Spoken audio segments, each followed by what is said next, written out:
I'm Pharmacist Ben, and it's time for another moment of truth.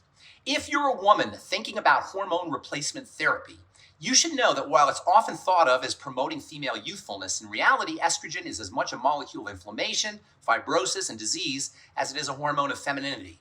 Still, while estrogen replacement has been linked to toxicity and side effects, many women do find relief from the symptoms of menopause and aging when they start an HRT program.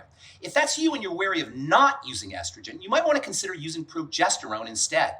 Like estrogen, progesterone can help reduce the sweats and hot flashes associated with menopause, but it's essentially non-toxic and opposes many of the side effects of estrogen. It's anti-inflammatory, prevents fibroids and cysts, and it helps burn fat. And progesterone is bone building, enhances libido, and supports thyroid functioning too.